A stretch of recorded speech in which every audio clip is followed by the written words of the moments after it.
नेक बीवी और जन्नत में दाखिला शौहर की खिदमत से। नाज़रीन, एक बार हज़रत उम्मे सुलैमा जो हजूर सल्लल्लाहु अलैहि वसल्लम के छोटे खादिम हज़रत अनस की वालदा हैं, उनका बच्चा बीमार हो गया। उनके शौहर हज़रत अबू तलहा किसी काम से बाहर चले गए।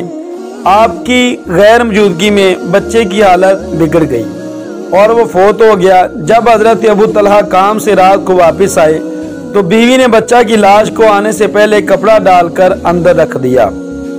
जब हज़रत अबू तलहा ने आकर बच्चे के बारे पूछा तो बीवी ने कहा वो आराम कर रहा है। पहले शौहर को खाना पेश किया, फिर पूछा आपको कोई हाजत है?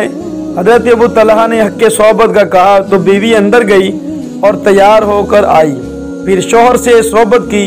जब दोनों गुस्ल कर चुके तो हज़रत उम्मे सुलैमा ने पूछा, ये बताओ अगर हमारे पास किसी की अमानत हो और वो ले जाए तो क्या नाराज़ होते हैं? हज़रत अबू तलहा ने फरमाया नहीं। तो बीवी ने कहा अल्लाह फिर अपनी अमानत ले गया है। हज़रत अबू तलहा ने सब्र से काम लिया और बेटे को दफन कर दिया। सुबह जब नमाज फजर में हजूर सल्लल्लाहु अलैहि वसल्लम की खिदमत में हज़रत अबू तलहा आए, हजूर सल्लल्लाहु अलैहि वसल्लम को सब बताया।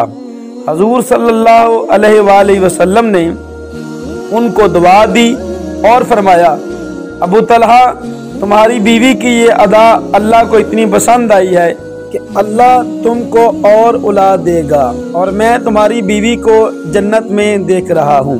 जी नाज़रीन, अगर आपको ये वाक़या पसंद आया है तो इस चैनल को सब्सक्राइब करें। शुक्रिया।